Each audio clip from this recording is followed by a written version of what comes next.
జిల్లా programme coordinator ఉద్యోగం notification ఇచ్చిన ప్రకారం కాకుండా అనర్హులకు ఉద్యోగం ఇచ్చినందుకు దీనిపై సమగ్ర విచారణ చేయించి అర్హులైన వారికి ఉద్యోగం ఇవ్వాలంటూ నేడు ప్రజావాణిలో దరఖాస్తు చేయడం జరిగింది. నా పేరు నగేష్ అండి. నేను కరీంనగర్ సంతోష్ నగర్ లోకల్ అభ్యర్థిని. గత మార్చి లోపల డిస్ట్రిక్ట్ కోఆర్డినేటర్ పోస్ట్ జాబ్స్ గురించి నోటిఫికేషన్ కరీంనగర్ వైద్య శాఖ గారు రిలీజ్ చేసింది.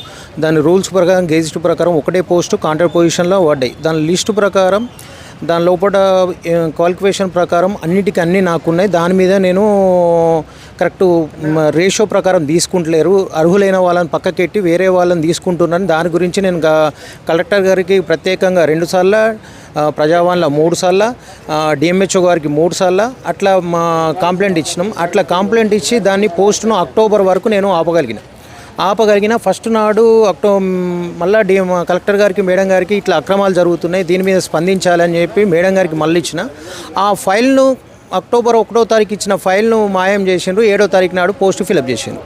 7వ ఏ విధంగా చేసిండని అడిగితే దాని రూల్స్ వ్యతిరేకంగా వాళ్ళకు అనుకూలం ఉన్న వ్యక్తి కోసం అన్ని రూల్స్ రెగ్యులేషన్ చేంజ్ చేసిండ్రు, ఇచ్చిండ్రు. అవి రైట్ టు ఇన్ఫర్మేషన్ యాక్ట్ కింద 2 టైమ్స్ అడిగినా అట్లా ఇస్తలేరు. రైట్ టు ఇన్ఫర్మేషన్ యాక్ట్ కింద ఇస్తలేరు.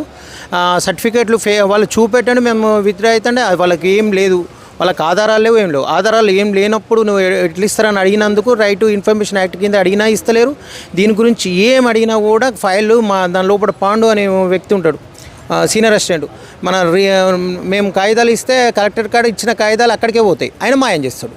ఎక్కడికి పోయినాయని మేము అడిగితే రాలేదంటారు. ఇన్వాయిస్ లోపల అడుగుతారు, రాలేదంటారు. కాగితాలు ఎట్లా పోతాయని ఎలా అంటే మళ్ళీ ఇక్కడ కలెక్టరేట్కి పంపిస్తారు. అట్లా తిరిగి 6 నెలల నుంచి తిరిగి డిఎంహెచ్ఓ గారి దగ్గరికి పోయినా ఇప్పుడు కొత్త డిఎంహెచ్ఓ గారికి కూడా చెప్పినాం. దీని మీద ఎటువంటి స్పందన లేదు, అది ఏం లేదు. వాళ్ళకు రూల్స్కి వ్యతిరేకంగా వాళ్ళకు అనుకూలమైన వ్యక్తికి, వాళ్ళకి తెలిసిన వాళ్ళ వ్యక్తికి పైసలు మార్పిడి జరిగి జాబు ఇవ్వడం జరిగింది. దీని మీద చర్యలు తీసుకోవాలని కలెక్టర్ గారికి మళ్ళోసారి వినతి పత్రం ఇవ్వడం జరిగింది. ఇవాళ చెప్పిన చూస్తామని కొత్త డిఎంహెచ్ఓ గారికి పంపించారు. వారు చూస్తామని చెప్పారు. అది అట్లనే కంటిన్యూషన్ నడుస్తుంది. అది అవుతుందో కాదో చూడాలి. అది దీని వెనుక పెద్దల హస్తం బాగుంది. అది మొత్తం రూల్స్కి వ్యతిరేకంగా జరిగింది. ఉన్న ఒక పోస్ట్ కానీ గిన్ని అక్రమాలు జరిగితే 10-15 పోస్టులు పడితే ఇంకెన్నిట్లు ఉండాలి. ఒక పోస్ట్ కానీ రూల్స్కి వ్యతిరేకంగా ఒక పోస్ట్ని ఇవ్వడానికి ఇట్లా అయితే 10-20 పోస్టులు పడితే ఎట్లుంటుంది సార్? ఒక పోస్ట్ కానీ ఇంత అవకతవకలు. దీని మీద సరైన చర్యలు తీసుకొని న్యాయం గెలవాలని కోరుకుంటున్నాం. కరీంనగర్ జిల్లాలో డిఎంఎన్హెచ్ఓ పనిచేసినటువంటి ఇన్ఛార్జ్ డిఎంఎన్హెచ్ఓ పనిచేసిన సుజాత మేడం గారు డిస్ట్రిక్ట్ ప్రోగ్రామ్ కోఆర్డినేటర్ పోస్టులకు సంబంధించిన విషయంలో అర్హులకు కాకుండా అనర్హులకు పెద్ద ఎత్తున వ్యవహారం చేసి ఉద్యోగాలు ఇవ్వడం జరిగింది. దీన్ని మేము తీవ్రంగా ఖండిస్తున్నాం. గతంలో కూడా డిస్ట్రిక్ట్ ప్రోగ్రామ్ కోఆర్డినేషన్ ఏదైతే నోటిఫికేషన్ వేసిందో డిఎంఎన్హెచ్ఓ ఆఫీస్ నుంచి ఆ నోటిఫికేషన్ ప్రకారం ఉద్యోగాలు భర్తీ చేయాలని చెప్పేసి గతంలో ఆల్ ఇండియా ఫార్వర్డ్ బ్లాక్ పార్టీగా మేము దరఖాస్తు కూడా జిల్లా కలెక్టర్ గారికి ఇవ్వడం జరిగింది.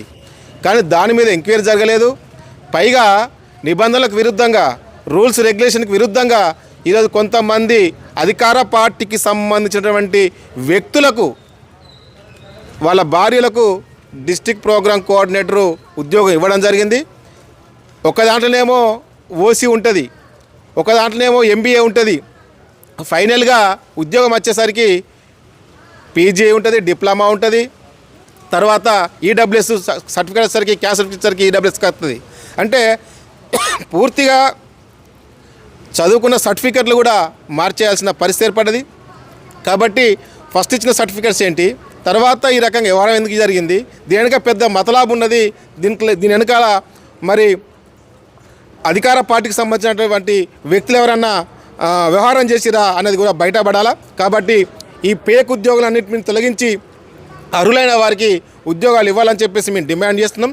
అదేవిధంగా తప్పుడు పద్ధతిలో నియామకాలు చేసిన ఏది డిఎంహెచ్ఓ ఇచ్చినటువంటి ఏదైతే నోటిఫికేషన్ విరుద్ధంగా ఉద్యోగం ఇచ్చిన ఇన్ఛార్జి డిఎంహెచ్ఓ సుజాతను సస్పెండ్ చేయాలని చెప్పేసి మేము డిమాండ్ చేస్తాం. కరీంనగర్ జిల్లాలో ప్రభుత్వ ఆసుపత్రిలో ఇచ్చినటువంటి నోటిఫికేషన్ డబ్బులు ఉన్నవారికా లేకపోతే చదువుకున్న వారికా ఇవ్వడం అనేది ప్రభుత్వం ఆలోచన చేయాలి. ఎందుకంటే ఈ నోటిఫికేషన్లో అవకతవకలు జరుగుతున్నాయని చాలాసార్లు కూడా ఫోన్ చేసి చెప్తే కూడా అట్లాంటిది ఏం లేదు, అది పాత నోటిఫికేషన్ అని చెప్పి చేతులు అప్పటి మందం దాటుతూ ఉన్నారు. కనీసం అధికారులు స్పందించకపోవడం సిగ్గుచేటు. ఏదైతే నోటిఫికేషన్ ఇచ్చిన ద్వారా ఏదైతే చదువుకున్న వాళ్ళు ఏదైతే వాళ్ళకు ఉన్నటువంటి అర్హతలతోటి ఉద్యోగాలు ఇవ్వాలి తప్ప డబ్బుల కోసం అమ్ముడు పోతున్నటువంటి ఉద్యోగాలు పోయిన ప్రభుత్వం చేసిన తప్పే ఈ ప్రభుత్వం కూడా అదే విధంగా అనుసరిస్తూ ఉన్నది. కాబట్టి నిరుద్యోగ యువత వైపున ఖచ్చితంగా ఏదైతే మీరు ఇచ్చినటువంటి ఈ నోటిఫికేషన్ ద్వారా మీరు ఎగ్జామ్ పెడతారా లేకపోతే ఇంటర్వ్యూలు పెడతారా వాళ్ళకి ఖచ్చితంగా ఉద్యోగాలు ఇవ్వాలని చెప్పి ఏఐవైఎఫ్ కర్నూలు జిల్లా పక్షాన మేము డిమాండ్ చేస్తూ ఉన్నాం. ఎందుకంటే ఎవరికైతే డబ్బులు ఇచ్చిన వాళ్ళకు ఉద్యోగాలు ఇవ్వడం కాదు, పోయిన ప్రభుత్వం చేసిన ప్రభుత్వమే ఈ ప్రభుత్వం ఈ అధికారులు కూడా అదే విధంగా కొనసాగుతూ ఉన్నది. దాన్ని తీవ్రంగా మేము ఖండిస్తూ ఉన్నాం. నిరుద్యోగన ఉన్నటువంటి ఉద్యోగాలు లేక చాలామంది జూమాటలో అన్నిలా హోటల్లో పనిచేస్తున్నటువంటి యువకులు ఉన్నారు, చదువుకున్న విద్యార్థులు ఉన్నారు.